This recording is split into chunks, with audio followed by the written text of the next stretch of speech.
মাঞ্জুরিদিকে আমি স্ক্রিনশট পাঠাইছি যে আমি কাউকেই কমেন্ট করতে পারতেছি না, সুতরাং প্লিজ দয়া করে যারা আমার ভিডিও দেখো এবং রোজ কমেন্ট করতেছো দয়া করে কেউ রাগ করবা না।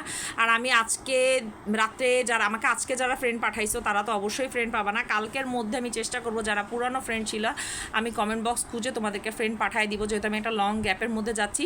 ইনশাল্লাহ আসার পর তোমরা আমাকে বন্ধু পাঠাবা, আমি তোমাদেরকে বন্ধু করে দিব। আর যদি বিশ্বাস থাকে আমার উপর বন্ধু করে রেখো, আমি তোমাদেরকে এসে ব্যাক করব। তবে আমার মনে হয় সেটা হচ্ছে আমি এসে নেই তারপর আমাকে বন্ধু করো, কারণ এতদিন গ্যাপের মধ্যে আমি ভুলেও যেতে পারি কে কী করছে না করছে।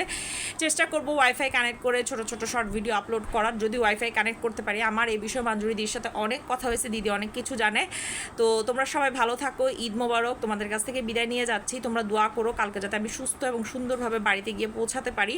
আর পৌঁছানোর পর যদি আমি কোনো আপডেট দিতে পারি তাহলে অবশ্যই তোমাদেরকে দিব, আর মাঞ্জুরিদির কাছে অবশ্যই দিব। তো সেই পর্যন্ত সবাই ভালো থাকো, দাদাকে এবং মাঞ্জুরিদিকে অনেক অনেক ধন্যবাদ।